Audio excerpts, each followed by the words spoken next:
When you stand before an important decision in life, what is the very first thing you do?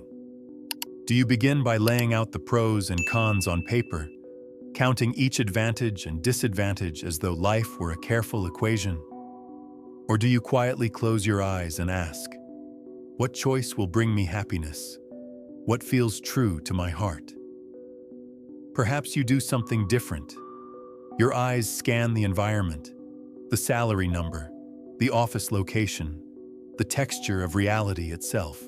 Or maybe your mind leaps forward into a vision of the future, imagining possibilities that others cannot yet see. Carl Jung believed these 4 distinct ways of approaching the world are not random quirks. They are the very foundation of how human beings perceive reality and make meaning of their lives. He named them the 4 psychological functions: thinking, feeling, sensation, and intuition. Each of us, he suggested, has one function that dominates, another that serves as a secondary support, and 2 that remain less developed, often hidden like shadows. This simple but profound insight continues to shape modern psychology, personality theories, and even how we talk about introverts and extroverts today. Before we journey deeper into Jung's landscape, I invite you, the listener, to pause for a moment and reflect on yourself. Which of those 4 patterns sounded most familiar? The careful weighing of logic, the inner pull of feeling, the grounding in sensory facts, or the flight into intuitive vision? There is no right or wrong, Jung insisted. They are simply different doors into the same house of human experience, and by recognizing which door we walk through most often, we begin the lifelong process of understanding who we are. As you listen to this story, I encourage you to engage as more than a passive observer. Write in the comments where you are watching from and what time of day it is. Let us know whether you sense yourself leaning toward thinking, feeling, sensation, or intuition. And if you find value in this journey, remember to subscribe to Carl Jung's Stories Unveiled and turn on notifications so you will not miss the next step in this path of discovery. Now let us return to Jung himself. Imagine the intellectual world of the early 20th century. Psychology was still in its infancy, struggling to establish itself as a science distinct from philosophy or medicine. Freud had shocked the world with his theories of unconscious drives, primarily rooted in sexuality. But Jung, Freud's one-time heir and later his bold dissenter, saw something more expansive. He believed the unconscious was not simply a dark cellar of repressed desires. It was also a vast reservoir of images, instincts, and guiding forces that connect us to one another across time and culture. Out of this vision emerged his idea of psychological types, and at the heart of those types were the 4 functions. Thinking, for Jung, was like a compass of the intellect. It was the function that asked, is this logically consistent? Does it make sense according to reason? Feeling, by contrast, was not mere emotion, as people often misunderstand. It was the function that asked, is this valuable? Is this harmonious with my sense of right and wrong? Sensation was the grounding in what is actually here. The taste of food, the color of a sunset, the paycheck written in clear ink. Intuition, finally, was the mysterious wing that carried the mind beyond the visible, perceiving patterns and possibilities that had not yet come into form. Consider a person standing before a career decision. A thinker may draw up a chart, comparing salaries, opportunities for promotion, and the efficiency of different industries. A feeler may quietly ask, will this path allow me to live in harmony with my values? Will I feel at peace each morning when I wake up? The sensing type may walk into the office, run their hand along the desk, observe the co-workers, and decide based on the concrete impressions of the present. The intuitive type may be less interested in the job description than in the vision it unlocks. This field may be small now, but it is the seed of the future. Jung did not claim that people use only one of these functions. In fact, all four are available to every human being. But he argued that one function inevitably becomes dominant, shaping our worldview so strongly that it colors everything we do. The others remain less practiced, sometimes even unconscious. This imbalance creates tension, for we may lean too heavily on our strength while neglecting other ways of knowing. It is worth noting that Jung developed these ideas not from abstract speculation, but from decades of listening to patients, friends, and colleagues. He noticed again and again how two people could look at the same situation and yet seem to live in different worlds. One would insist on the facts, another would focus on harmony, a third would demand logical order, a fourth would leap to possibilities invisible to others. For Jung, this was not simply a matter of personality preference. It was the architecture of the psyche itself. Why does this matter to us today, more than a century later? Because the four functions continue to govern our choices, our conflicts, and our potential for growth. Think about the last disagreement you had with a friend or partner. Was it not perhaps a clash of functions? One person demanding logic, another demanding recognition of feelings, one insisting on hard facts, the other on visionary possibilities. When we see these conflicts through Jung's lens, they appear not as failures of character, but as the natural collision of different psychological functions.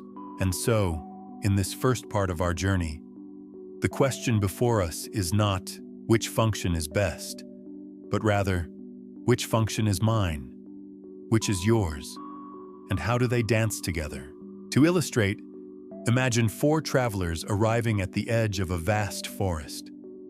The thinker pulls out a map, calculating the most efficient route. The feeler looks at the group, concerned for their comfort and asking, which path will make everyone feel safe? The sensor notices the ground beneath their feet, the smell of pine in the air, and chooses the trail that appears most solid. The intuitive gazes at the horizon, seeing beyond the trees, sensing a hidden destination, and urging the group forward. Each function offers a gift, but each also carries a limitation if relied upon exclusively. This metaphor of the four travelers captures the essence of Jung's vision. Life is a journey, and the psyche provides multiple guides. But to walk with wisdom, we must recognize who is leading and who is left behind. For some of us, the thinker dominates, leaving the feeler neglected. For others, the intuitive soars, while the sensor forgets to notice the present moment. The balance is fragile, yet discovering it is the key to wholeness. As you reflect on your own life, you may begin to notice patterns. Perhaps in your career decisions you always return to spreadsheets and analysis. Perhaps in your relationships, you lean first toward empathy or conflict avoidance. Perhaps you are deeply rooted in the present, savoring tastes and textures. Or perhaps you are forever dreaming of what could be rather than what is. These are not mere habits. They are the voices of Jung's four functions speaking through you. The challenge, as Jung described, is that our dominant function can make us blind to the others. A thinker may dismiss feelings as irrational noise. A feeler may distrust logic as cold and heartless. A sensor may scoff at intuition as fantasy. An intuitive may overlook the value of concrete facts. This blindness is what Jung urged us to overcome, not by abandoning our dominant function, but by learning to honor and integrate the others. In the chapters ahead, we will walk more deeply into each function. We will see how thinking and feeling often stand in tension, one demanding clarity, the other demanding harmony. We will explore how sensation and intuition are natural opposites, one rooted in the present, the other soaring into the unseen. We will discover how the dominant and auxiliary functions shape our personality, and how the neglected ones return like shadows in times of stress. And finally, we will arrive at Jung's great goal: integration, the weaving together of all four functions into a more balanced and complete self. For now, as we close this opening section, remember the image of the four travelers at the edge of the forest. Each has something essential to offer, and the journey cannot succeed if anyone is silenced. Perhaps you recognize yourself in one more than the others. That recognition is the beginning. The next step is to understand the specific nature of each function in detail. And so, let us begin with the first of Jung's great pairs: thinking and feeling, two functions forever intertwined, often in conflict, yet each carrying a wisdom the other lacks. Thinking and feeling, two central functions in Jung's model, often stand across from one another like two old companions who argue endlessly but cannot live without each other. They represent, in Jung's words, opposing ways of evaluating the world, one through the framework of logic, the other through the measure of value. To understand them, we must not reduce them to caricatures. Thinking is not simply cold reason, and feeling is not mere sentimentality. Each has its depth, each has its dignity, and each can become distorted when taken to an extreme. Picture a courtroom.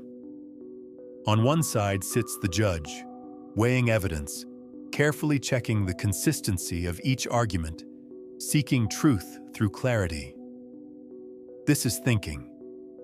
On the other side sits the jury of ordinary citizens, deliberating not only on facts, but on fairness, on whether justice will serve the human heart. This is feeling. In real life, both voices are needed. A society that runs only on calculation may become inhuman, while one that relies only on empathy may lose coherence. Jung saw this duality within every individual, often in conflict, but potentially in harmony. Let us take an everyday example. A man is offered a promotion that will require long hours and frequent travel. If he leans toward thinking, he may create a chart of income increase, retirement benefits, and career trajectory. His decision might emerge from what makes rational sense in the long run. If he leans toward feeling, he may ask, will this keep me close to my family? Will I feel fulfilled waking up each day? Or will I sense an emptiness despite the higher pay? Both questions are legitimate. Both are ways of evaluating. But depending on which function dominates, the answer may diverge dramatically. Jung observed that when people argue about values in politics, religion, or even family life, they are often not debating facts, but rather speaking from different functions. A thinker may look at a law and argue, it must be applied consistently. Otherwise, we erode the rule of law. A feeler may respond, but what about compassion for those affected? Where is the human dignity? The two clash, not because either is wrong, but because each uses a different compass. And unless they recognize this, they may believe the other is irrational or heartless. One of Jung's key insights was that our dominant function not only guides how we make decisions, but also shapes what we notice in the first place. A thinker tends to notice inconsistencies, gaps in reasoning, and systems that could be made more efficient. A feeler tends to notice relationships, emotional tones, and whether the atmosphere feels harmonious or tense. This difference can lead to misunderstandings in daily life. For example, a thinker may walk into a dinner party and immediately evaluate whether the seating arrangement is logical, while a feeler may notice whether anyone looks left out or uncomfortable. Each sees the same room, but through different lenses. This does not mean that thinkers lack compassion or that feelers lack reason. Rather, Jung emphasized that the dominant function colors what comes into awareness first and with the most clarity. The other functions may operate, but they remain secondary. Thus, a thinker may eventually notice emotional tension, but it will come after the logical assessment. A feeler may calculate costs, but only after sensing whether a decision feels right in the heart. Let us return to our metaphor of travelers at the edge of the forest. The thinker is the one who unfolds the map and compass, checking the bearings. The feeler is the one who listens to the group, ensuring no one feels silenced, asking whether the chosen path will create harmony. Imagine if only one of these voices dominated the journey. If only the thinker led, the group might reach the destination efficiently, but in silence and resentment. If only the feeler led, the group might feel bonded, but wander aimlessly. It is the dialogue between the two that ensures both direction and connection. Yet, Jung warned, most of us are not balanced between thinking and feeling. One usually takes the lead, and the other may become underdeveloped, even repressed. When that happens, life often sends challenges that force us to confront our neglected side. For example, a person who relies heavily on logic may find that their relationships grow cold or distant, pushing them to finally learn the value of feeling. A person who relies too much on feeling may be taken advantage of or find themselves in chaos, eventually compelled to strengthen their thinking. In this way, the psyche seeks balance, often through conflict. Consider the story of a successful lawyer Jung once described in his practice. The man had mastered thinking to an extraordinary degree. Sharp arguments, airtight logic, a career climbing toward power. Yet he came to Jung with symptoms of depression and emptiness. What was missing? His feeling function, buried under years of training, had withered. He could win any case, but he could not feel joy or intimacy. Therapy for him was not about sharpening his thinking, but about gently uncovering the neglected capacity to value life emotionally. Slowly, he learned to listen to his own heart, not only to his mind. The reverse story is also common. Jung spoke of individuals who lived primarily through feeling, deeply connected, empathetic, sensitive. They gave to others tirelessly, but when asked to make rational plans, to analyze contracts or finances, they floundered. Life often brought them hardship that required the growth of thinking, sometimes through painful lessons of being misled or exploited. Their path toward balance involved not abandoning compassion, but learning to ground it in clear structures. For listeners reflecting on their own lives, the question arises, which of these two speaks loudest within you? When you argue with your spouse, do you insist, this makes sense and that does not? Or do you plead, this hurts me and that matters more than logic? When you guide your children, do you emphasize structure and consistency? Or do you emphasize kindness and fairness? Notice which voice rises first. That is a clue to your dominant function. It is also essential to remember that Jung saw these functions not as fixed categories, but as living dynamics. Over the course of life, one may shift. A young adult may rely heavily on thinking to establish a career, but later, in midlife, may feel an emptiness that calls for feeling. Or someone who lives through feeling may, in the face of responsibilities, discover the necessity of thinking. Life itself, Jung said, often pushes us toward the side we have neglected, nudging us toward wholeness.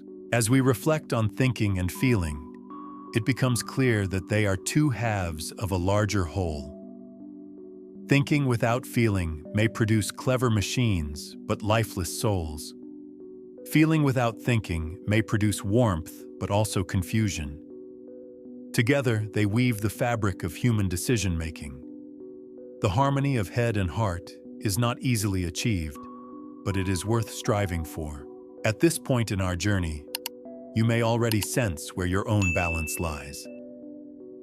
If you are a thinker, You may feel proud of your clarity, but notice where relationships suffer. If you are a feeler, you may treasure your connections, but notice where your plans collapse.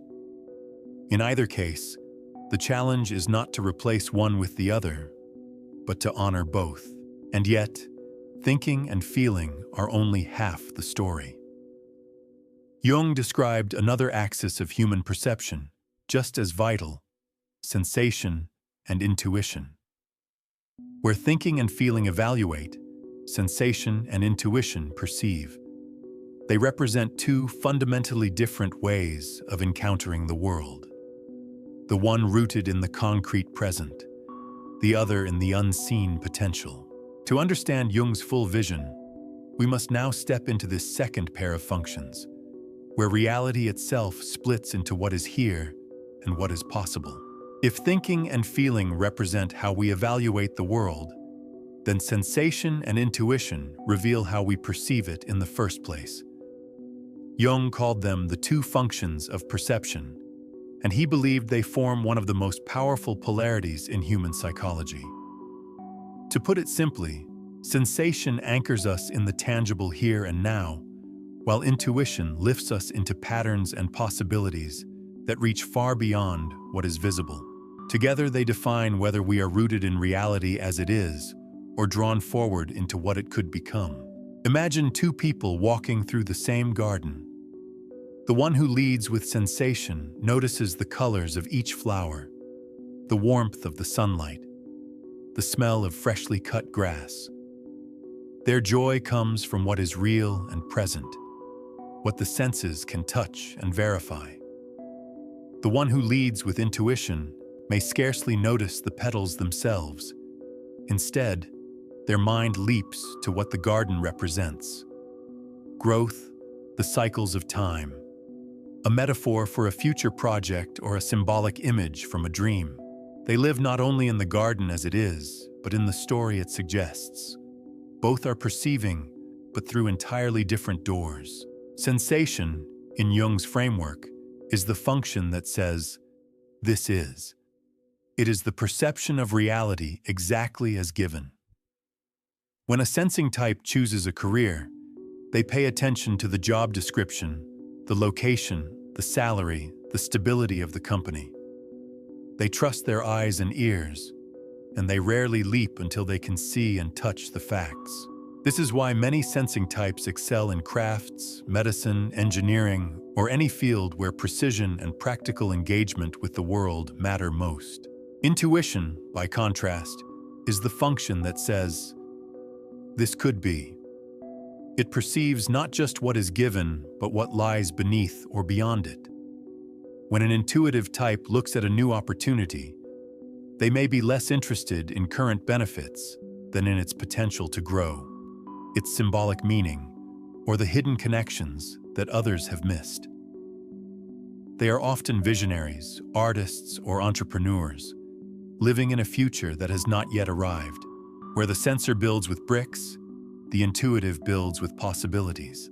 Consider again the example of a person standing at a career crossroads. The sensing individual may say, "This job pays steadily, the office is in a good location, and I can clearly see what my daily tasks will be." The intuitive individual may say, "This job is small now, but I sense it is connected to a larger movement, and in 10 years, it may transform the whole field." One is anchored in the present reality, the other propelled toward the future horizon. Neither is wrong, but each may struggle to understand the other's way of seeing. Jung observed that when sensation dominates without balance, a person can become trapped in the present, unable to imagine beyond what is concrete. They may miss opportunities or fail to see danger until it is obvious. On the other hand, when intuition dominates excessively, a person can live in fantasies, neglecting the practical steps required to make their visions real. They may chase possibilities endlessly without ever grounding them. Both extremes carry risks, yet when combined, they form a powerful union. The sensor keeps the dreamer rooted, and the intuitive lifts the realist beyond limitation. Think of the great achievements of humanity. Every building, every invention, every work of art was born from this partnership. The intuitive glimpsed the vision of a flying machine. The sensor engineered the wings with precise measurements. The intuitive saw a story shimmering in the imagination. The sensor wrote the words on paper, edited them, and turned them into a book. Without sensation, intuition remains ungrounded. Without intuition, sensation remains confined. Life requires both. Jung also believed that many conflicts in relationships arise from this polarity. One partner, rooted in sensation, may insist on planning vacations, checking maps, booking hotels, and making sure the suitcase is packed. The other, led by intuition, may dream of spontaneous adventures, trusting that the path will unfold. They may frustrate one another, but if they can recognize their differences as functional rather than personal, they may discover balance. The sensor ensures stability, the intuitive ensures adventure, and together they create a richer journey. Let us return to the metaphor of the travelers at the edge of the forest. We have already met the thinker with the compass of logic and the feeler with the heart of harmony. Now, watch as the sensor bends down to test the soil, noting which trail is firm, which smells of water, which has footprints of animals. Meanwhile, the intuitive gazes into the distance, eyes unfocused, sensing where the path may lead beyond the horizon. The sensor says, "This is the safe way." The intuitive says, "That is the meaningful way." Again, both are necessary, for the forest requires both present awareness and future vision. When we turn inward, most of us can recognize whether sensation or intuition is more natural. If you find yourself often satisfied by concrete tasks, by things you can measure, build, taste, or count, sensation may be your guide. If you find yourself forever imagining, connecting dots, or sensing unseen possibilities, intuition may dominate. Sometimes, people even discover that their lives have been shaped by a tension between the two. A person may choose a safe and steady job through sensation, but secretly dream of writing novels or starting a business through intuition. Another may follow intuitive visions into bold ventures, but later realize they must ground themselves with sensory routines to survive. For Jung, the interplay between sensation and intuition, like that between thinking and feeling, was not simply an intellectual exercise. It was the lived drama of the psyche. He saw patients who lived only in their senses, suffering from an inability to dream. He also saw visionaries lost in castles of imagination, suffering because they could not anchor themselves in reality. His role was not to condemn one or the other, but to guide them toward balance. As you reflect on your own life, you may ask, when you face a decision, do you trust what you can see and touch? Or do you trust what you sense but cannot prove? Do you measure your choices by what is stable today, or by what could blossom tomorrow? These questions are not only about preference, they reveal which of Jung's functions may dominate in you. And so, with the 4 functions now introduced, thinking, feeling, sensation, and intuition, we can begin to see the larger pattern. Each of us has all 4, but one stands tallest, one supports it, and 2 remain weaker. This distribution creates both our gifts and our challenges. It explains why we find certain tasks easy and others nearly impossible, why we clash with people who see differently, and why life often pushes us toward the very side we resist. In the next part of our journey, we will explore this hierarchy more closely. Jung called them the dominant, the auxiliary, and the inferior functions. To understand yourself, it is not enough to know which you prefer. You must also know which rules you, which supports you, and which hides in shadow. Only then can the picture of the psyche become clear. Having walked through the landscape of the four functions themselves, we now arrive at one of Jung's most practical and illuminating insights: the arrangement of these functions within each person. Jung believed that while we all possess thinking, feeling, sensation, and intuition, they are not equal partners in our inner life. Instead, they organize themselves into a hierarchy. One becomes dominant, the master lens through which we see and act. Another serves as auxiliary support, balancing and complementing the dominant. The remaining two sink into the background, often underdeveloped, sometimes ignored, and occasionally disruptive. Understanding this arrangement is vital to understanding oneself. Picture a household. The dominant function is like the head of the house, the one whose voice is heard most clearly, who sets the tone of decisions. The auxiliary is like the trusted partner, stepping in to help, offering balance where the dominant might lean too far. The other two are like younger children, present but less capable, often overlooked, yet still part of the family. If neglected too long, those quieter voices may rebel, causing tension and conflict. Jung believed that many of life's crises, especially in midlife, arise from the neglected functions demanding recognition. Let us make this vivid with examples. Imagine someone whose dominant function is thinking. They navigate life through analysis, always asking whether things make sense. Their auxiliary might be sensation, grounding them in concrete facts and details. Together, this person becomes precise, practical, and clear. Yet in the background, feeling and intuition remain weaker. Such a person may struggle with empathy, missing the subtle emotional needs of others, or they may resist imaginative leaps, preferring facts over visions. When life demands these neglected skills, say, when raising children who need emotional attunement, conflict arises. Now imagine another individual whose dominant is feeling. Their world is guided by values, harmony, and emotional resonance. If their auxiliary is intuition, they may combine empathy with vision, becoming deeply inspiring leaders or healers. But if their thinking function is suppressed, they may resist structure, leading to chaos in practical matters.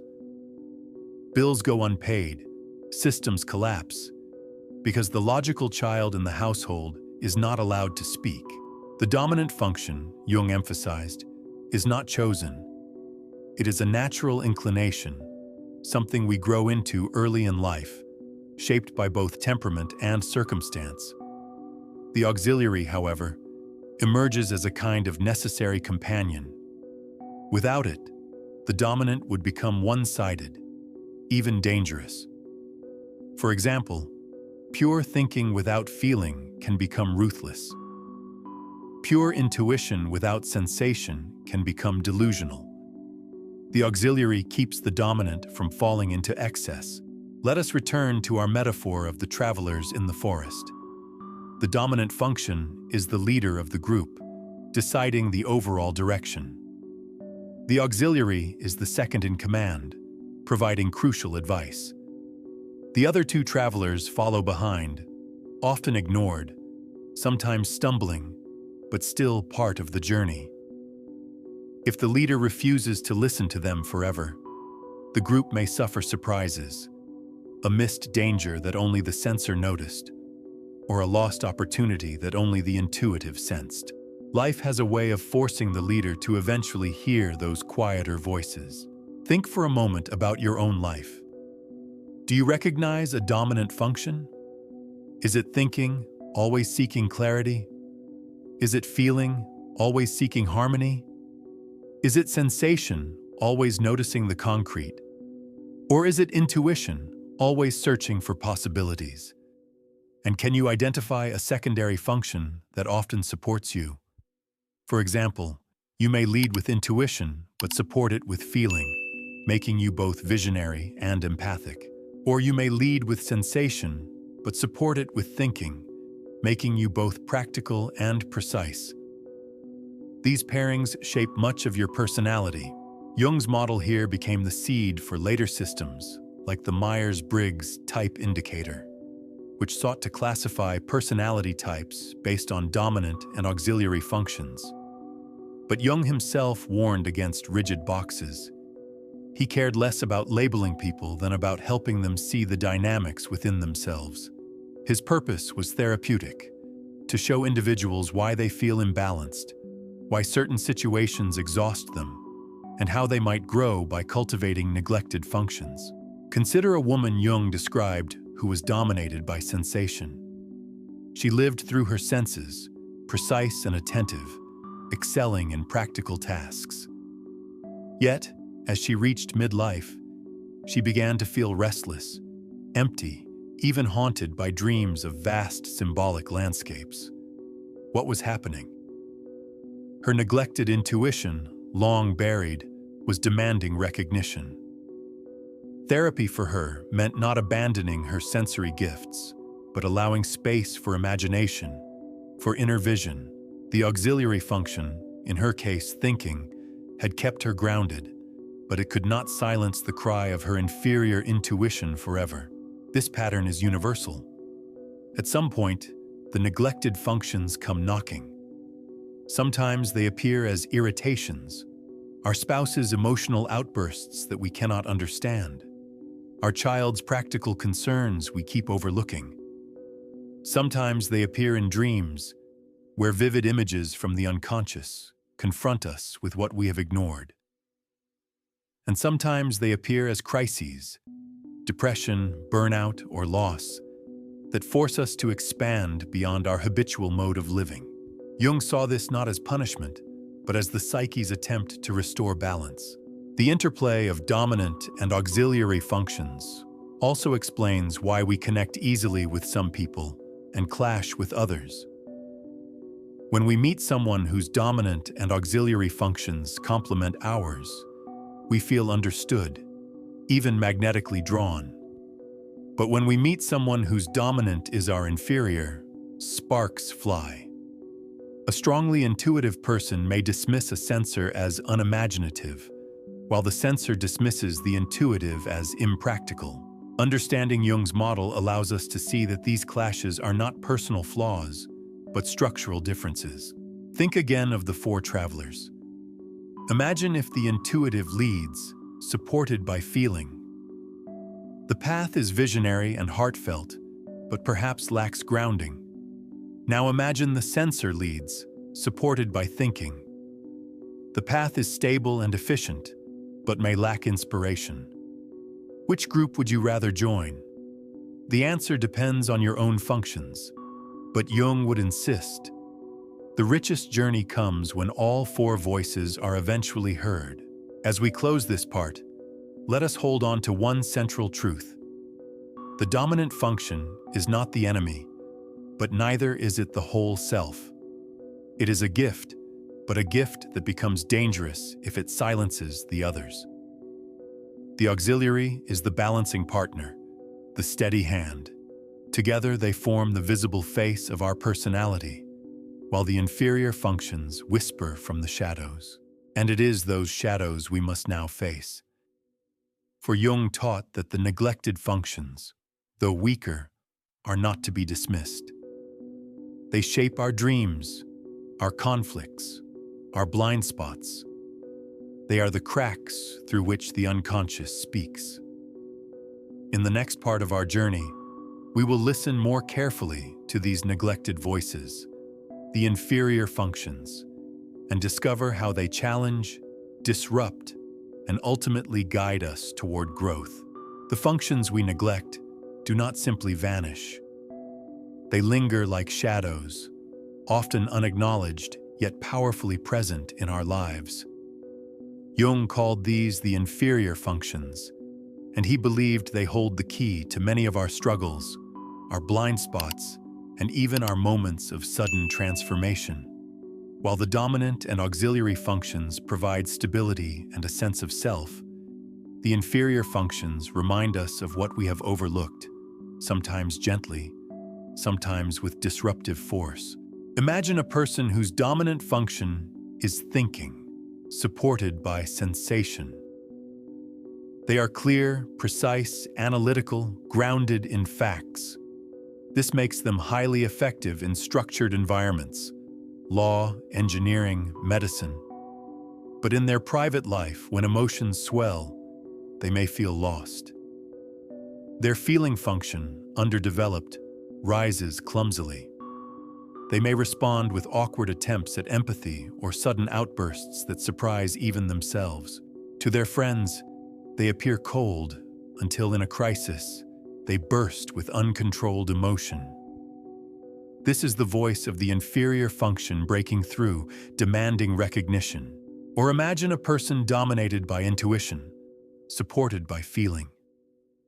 They live in visions, seeing possibilities everywhere, connecting dots others cannot see. But their sensation function, left behind, may show itself in neglect of the body, forgetting to eat, ignoring practical needs, mishandling finances. At first, this seems like a quirk, but over time it can become destructive. Illness, financial collapse, or exhaustion may arrive as signals that sensation must be heard. The inferior function whispers at first, then shouts. Jung often saw this pattern in midlife. During youth, we lean heavily on our dominant and auxiliary functions. They bring success, identity, and confidence. But as the decades pass, life demands more of us. Relationships falter, careers stall, or inner emptiness emerges. What once worked no longer satisfies. At this stage, the neglected functions rise from the unconscious, pressing us to grow. Many midlife crises, Jung believed, are not random but the eruption of inferior functions seeking integration. Consider how this plays out in ordinary life. A thinker, proud of their clarity, may find themselves drawn to art or poetry, bewildered by their own longing for beauty. A feeler, always immersed in relationships, may suddenly crave structure, logic, or study. A sensor, long satisfied with stability, may dream vivid dreams of mysterious symbols. An intuitive, always leaping ahead, may suddenly feel the need to garden, to cook, to ground themselves in the earth. These are not betrayals of self, but invitations to wholeness. Yet the inferior functions are tricky. Because they are underdeveloped, they tend to appear in exaggerated or distorted form. For instance, when a thinker tries to access feeling, it may come out melodramatic or awkward. When a feeler tries to think logically, they may stumble into rigid, simplistic rules. When a sensor tries to be intuitive, they may fall into superstitions. When an intuitive tries to embrace sensation, they may overindulge in physical pleasures. The inferior function rarely appears in a polished way at first. It is clumsy, childlike, even embarrassing. But Jung insisted this clumsiness is necessary. Just as a child must stumble before learning to walk, so must we stumble when developing our weaker functions. The inferior functions are not to be eradicated, but nurtured, trained, allowed to speak. And as we engage with them, we discover depths in ourselves we never suspected. Think of the four travelers in the forest once more. The dominant leads, the auxiliary supports, while the other two lag behind. Perhaps one trips over roots, another complains of fatigue.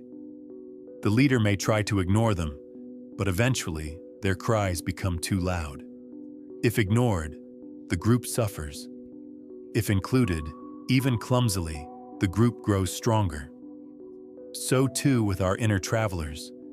The inferior functions, when brought along, enrich the journey. Jung illustrated this vividly through dreams. He noticed that dreams often feature images from our neglected functions. A logical thinker might dream of floods of water, symbolizing overwhelming emotion. A deeply feeling person might dream of cold machines, representing neglected logic. A sensor might dream of soaring flights, symbols of intuition.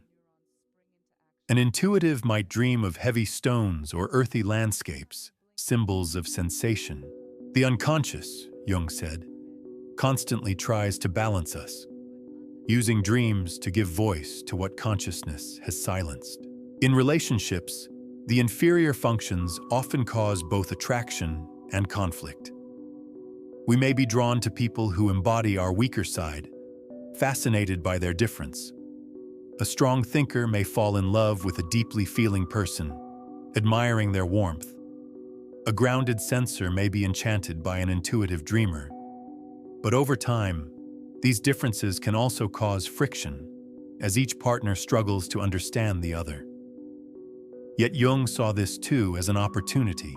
Through these relationships, we are invited to grow, to encounter our own inferior side through the mirror of another. For those listening now, it may be helpful to ask, which of the 4 functions feels least comfortable to you? Which one do you avoid, dismiss, or even mock in others? That may be your inferior function.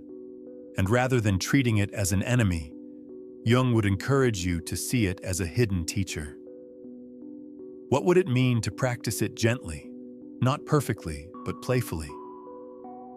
What if you allowed the awkward child inside you to stumble, to learn, to speak? This perspective changes how we view our struggles. Instead of condemning ourselves for being clumsy in certain areas, we can see them as invitations to growth. The thinker who struggles with emotion is not failing. They are learning a new language. The feeler who stumbles over logic is not incompetent. They are stretching into balance. The sensor who resists imagination is not limited. They are being asked to dream. The intuitive who forgets the body is not careless. They are being called to ground themselves. Jung once said that wholeness is not achieved by cutting off parts of the self, but by embracing opposites. The inferior functions, though weak, are essential threads in the fabric of our being. By weaving them in, however imperfectly, we move toward the fullness of what he called individuation, the process of becoming our true, complete selves. As we close this section, let us hold on to this truth.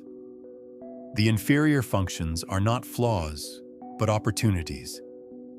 They disrupt us, embarrass us, even wound us. But they also point the way toward growth.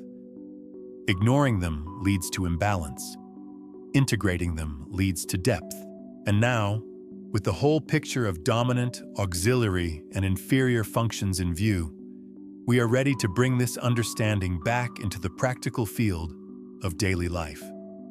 How do these functions shape our decisions in career, love, and friendship? How can knowing them help us navigate conflict, build empathy, and live more fully? These are the questions we turn to next. We have followed Jung's 4 functions from their definition to their hierarchy, from the strength of the dominant to the awkward voice of the inferior.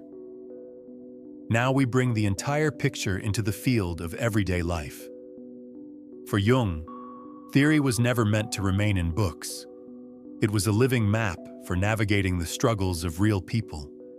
And nowhere do these functions reveal themselves more vividly than in the choices we make, the relationships we nurture, and the conflicts we stumble into. Imagine once more the moment of decision about a career path. The thinker builds spreadsheets, comparing salaries, growth charts, and cost of living indexes.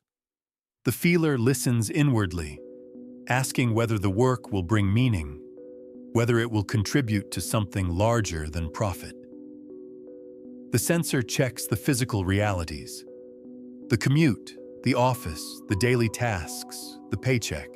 The intuitive leaps into possibility, wondering where this choice might lead in 5 or 10 years, what hidden doors it might open. Which of these paths is correct? Jung would answer, Each holds a piece of the truth, but your dominant function will speak loudest first. To make a wise decision, you must also let the other voices into the conversation. Now shift the scene to a family dinner. A conflict arises between siblings. The thinker insists on fairness, weighing rules and precedents. The feeler senses hurt feelings and tries to restore harmony. The censor points out concrete facts, what was actually said, what actually happened. The intuitive interprets the fight as a sign of deeper issues in the family dynamic. 4 perspectives, all valid, yet all partial. To recognize this is to move beyond blame toward understanding. Jung urged that when we honor the function guiding the other person, we replace judgment with empathy. Consider also the workplace. Teams often falter not because of lack of talent, but because of clashes of function.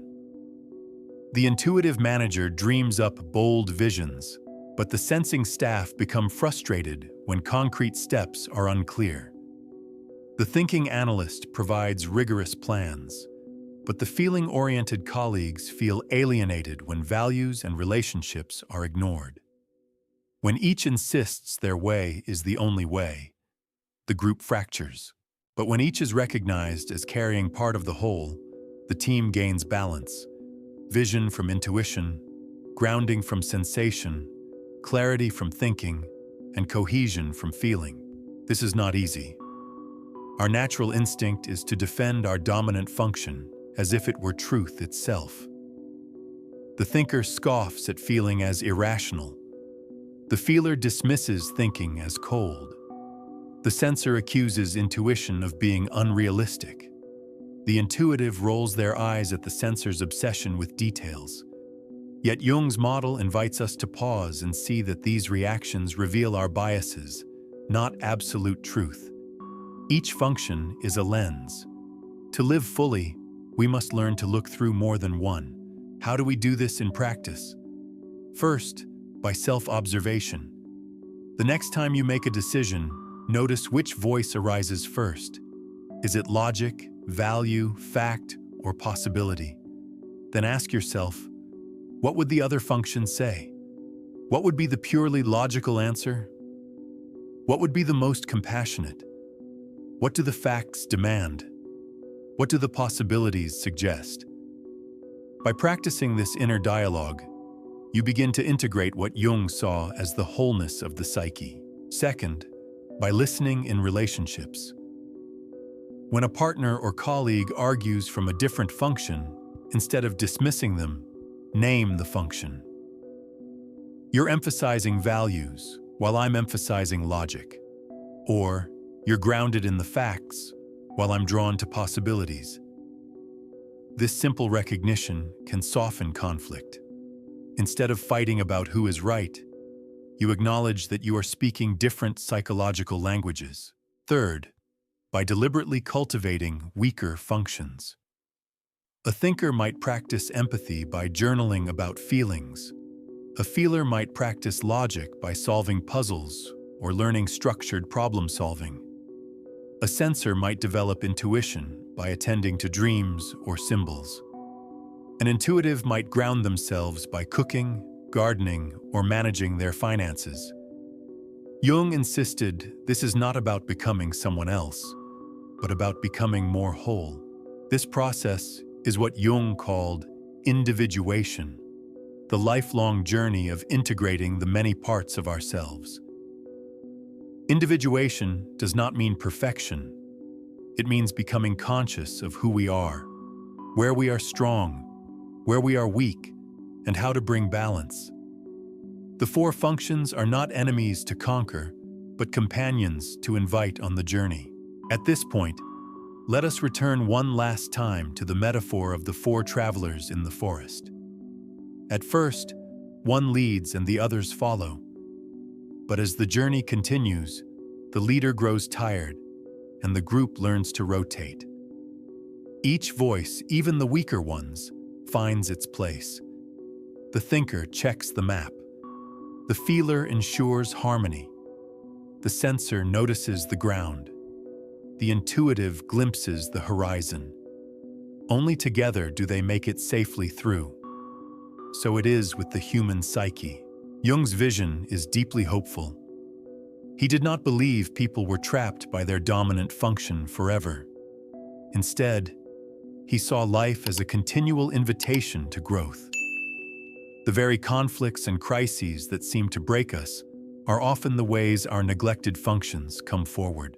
The sudden emotional outburst of the thinker, the painful chaos of the feeler, the restless dreaming of the sensor, the physical crash of the intuitive, each can be seen as a call to expand, to listen to what has long been ignored. And so, as we conclude this exploration of the four functions, their hierarchy, and their influence on daily life, we return to the central lesson. There is no function that is better or worse. Each is necessary. Each carries wisdom. Each becomes dangerous when isolated, but transformative when integrated. Perhaps, as you have listened, you recognize your dominant function. Perhaps you sense your auxiliary. Perhaps you feel the awkward stirrings of your inferior ones. Wherever you are, Jung would remind you, this is not a flaw. It is the beginning of a journey. A journey toward wholeness, where logic and heart, present and future, fact and vision all weave together into a more complete self. Carl Jung once wrote that wholeness is not about becoming perfect, but about becoming complete. The four functions, thinking, feeling, sensation, and intuition, are not boxes that confine us, but doors that open into different chambers of the psyche. Each person begins life with one door wide open, another partly ajar, and two closed. The task of life, Jung believed, is to gradually open them all so that the house of the self is filled with light. It is tempting to judge. The thinker may believe their clarity is superior. The feeler may believe their compassion is nobler. The sensor may believe their grounding is more reliable. The intuitive may believe their vision is more profound. But Jung's insight cuts deeper. None of these functions alone is enough. Each without the others is partial, even dangerous. Together, they form the whole. The beauty of this vision is that it transforms how we see both ourselves and others. When you clash with someone who seems irrational, cold, impractical, or dreamy, you can remember, they are not broken. They are speaking from a different function. Their perspective may reveal what you have neglected. This does not mean every disagreement dissolves, but it means you can approach with curiosity rather than condemnation. The same applies within. The voice you have silenced, the awkward function that embarrasses you, may contain the very medicine you need. The thinker who learns to feel, the feeler who learns to think, the sensor who learns to dream, the intuitive who learns to ground, all move closer to balance. Jung saw this not as luxury, but necessity. Without it, the psyche suffers. With it, the psyche thrives. So ask yourself, where are you strongest? Where are you weakest? And what gentle steps might you take to nurture the neglected? Perhaps reading poetry if you are a thinker, or studying logic if you are a feeler. Perhaps practicing mindfulness if you are intuitive, or imagining futures if you are sensory. Each step is small, but together they weave a path toward individuation. As you reflect, remember this final truth. There is no need to abandon who you are. Your dominant function will always remain your gift. The journey is not about erasing it, but about inviting the others to join the dance. It is about letting the thinker learn compassion, the feeler learn clarity, the sensor learn imagination, the intuitive learn grounding. It is about becoming not a specialist, but a whole human being. And so, I invite you, dear listener, to hold this question close. Which of the four functions is strongest in you? Which has been left behind? And how might your life change if you gave that neglected voice a place at the table? If this journey has stirred something within you, if it has helped you glimpse your own inner landscape, then stay with us. Subscribe to Carl Jung's Stories Unveiled, and let us continue together. For the stories of Jung are not dusty theories. They are living mirrors, reflecting the secret depths of our souls.